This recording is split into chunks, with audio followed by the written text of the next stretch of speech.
From Montana's news leader, this is the MTN 530 News. Good evening, everyone. Thanks for joining us tonight. I'm Jeanelle Slade. Well, COVID-19 wreaking havoc as outbreaks impact the young and old in Montana hospitals, nursing homes, and schools. Schools across the state shut down and go remote as the virus and contact tracing take out both students and staff. As hospitals across the state strain under the influx of patients, state health authorities report 6 more COVID-19 related deaths and more than 1,100 new confirmed cases today. Now, 3 of the victims are in Cascade County, 2 from Roosevelt County, and 1 from Marr County. MTN News now reports tonight a total of 490 total deaths across the state. In Wyoming, the State Department of Health announces 13 more deaths related to COVID-19. All of those deaths happened in October, and state officials say nearly all of the patients had underlying health conditions. 5 of those deaths from Laramie County, with 4 of those patients related to the outbreak at a long-term care facility. Well, COVID continues to surge amongst the most vulnerable of Montanans as the Montana State Hospital in Warm Springs reports an outbreak. The hospital reports 6 staff members have tested positive and 24 active cases among patients in one wing of the hospital. The hospital serves about 214 patients who have been involuntarily admitted. While the hospital adds new patients in a separate wing, hospital officials admit this is a very trying time. And, you never really, I think, relax because you're trying to just stay ahead of more infections. And so it's we can't let our guard down. We can't relax. And I know that they're tired, and I know their dedication to Montanans is very high, but this is an unanticipated stress in an already very difficult job, difficult technically and difficult emotionally. And an outbreak in Kalispell has officials concerned. 40 residents of a nursing home have tested positive for the virus. 4 of them are in the hospital and the others are isolated. Brendan House officials say they are doing everything they can to keep remaining residents safe. Now, the doors have been closed to the outside visitors since March, and staff and those who live there have been tested regularly for the last 10 weeks. Well, COVID outbreaks are forcing more and more Montana students into remote learning. In the Bitterroot Valley, up in Columbia Falls, and the entire Great Falls School District will go remote starting next week. Here in Billings, the school superintendent now asking for more substitute help to keep in-person classes moving forward. Q2's Mitch Laggy brings us more. Billings School District 2 has been feeling the effects of COVID-19. This week, an additional elementary school-aged classroom had to be placed into quarantine. On Tuesday, the superintendent sent a call to the substitute teacher community, asking them to take the jobs when asked to help keep schools open. Superintendent Greg Upham said the biggest threat to keeping classrooms open is having an abundance of substitute teachers in the case of regular teachers being placed into quarantine.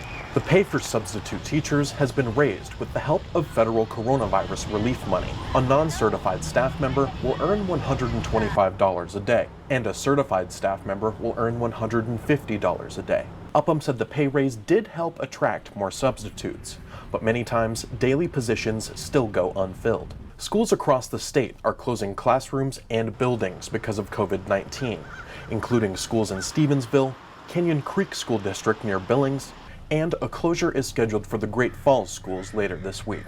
When you look across the state or even across the country, the number one issue that probably puts schools from live instruction into a remote instruction or closed is not having the appropriate staff. And we've been short-staffed in schools. We've been able to weather the storm, so to speak. In some cases, we've had students that have had to sit in our foyer areas and stuff like that because we hadn't had enough teachers, and so it makes it challenging. With the holiday season fast approaching, Upham said there will not be any mandated quarantine period for students who traveled out of state for the holidays. In Billings, Mitch Laggy, MTN News. Thanks so much, Mitch. Now, the new numbers of active COVID-19 cases in the Billings School District are expected to be released at some point this evening.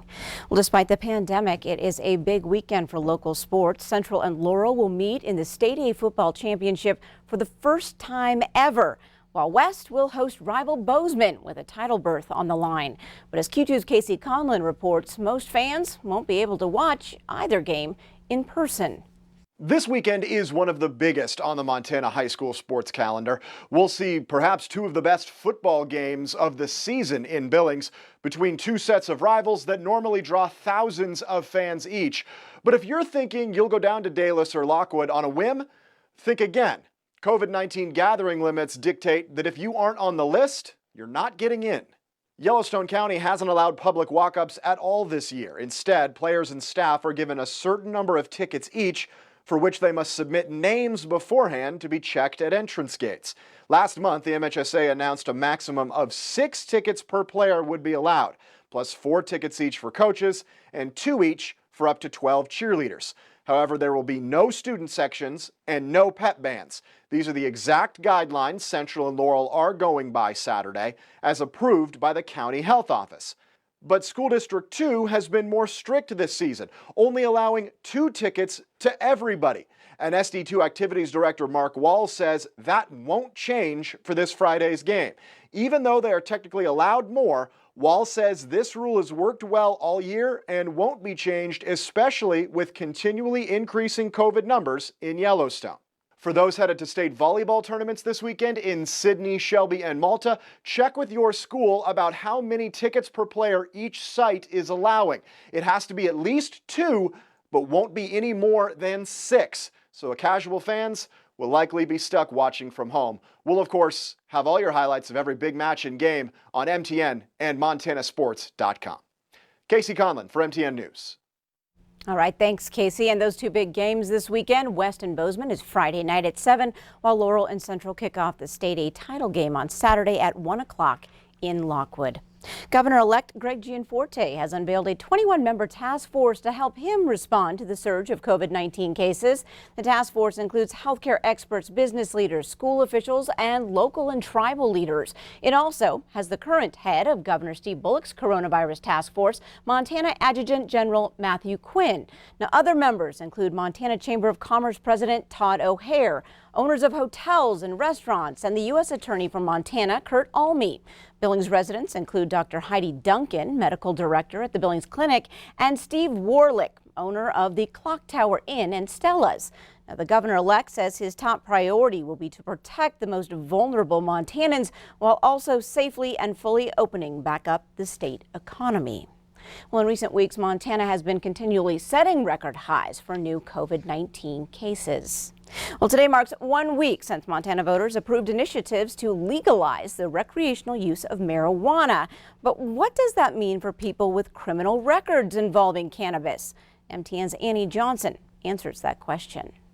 Legalizing marijuana here in Montana also means decriminalizing it, which means if you have it on your record, you may be able to get it removed.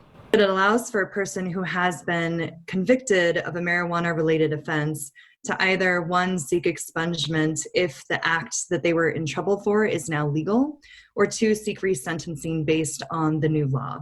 Recreational use of marijuana becomes legal on January 1st, 2021.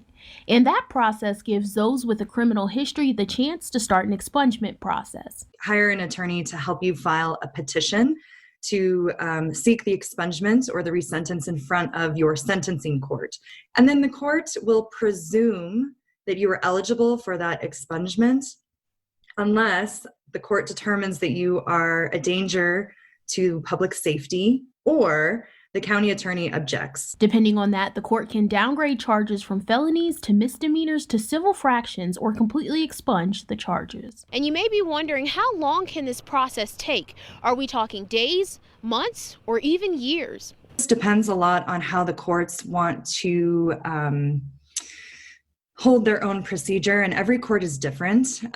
Typically, in the cases in which we've sought expungement for misdemeanor offenses under a different section of the code, that typically takes a couple of months. There are still stipulations, including the amount of cannabis you can have, federal laws, and employment drug policies. You know, if you have more than 2 ounces of marijuana, you can still be charged with a crime. There's still a lot of details left to be figured out, and a lot of that depends on this upcoming legislative session. Reporting in Bozeman, Annie Johnson, MTN News.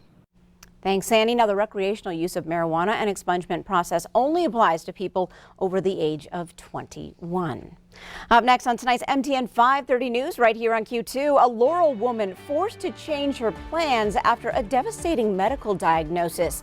But it's not stopping her from reaching her goals. We'll have that story coming up. And coming up in weather, well, hey, I tell you what, the week ahead doesn't look too bad. We had a nice day today, warmed up a little bit, but tomorrow we do have a cold front moving in, maybe some scattered snow showers, but Thursday and beyond, we're talking warming trend and maybe even some gusty winds. 50s are not out of the question. Details tonight in a few more minutes.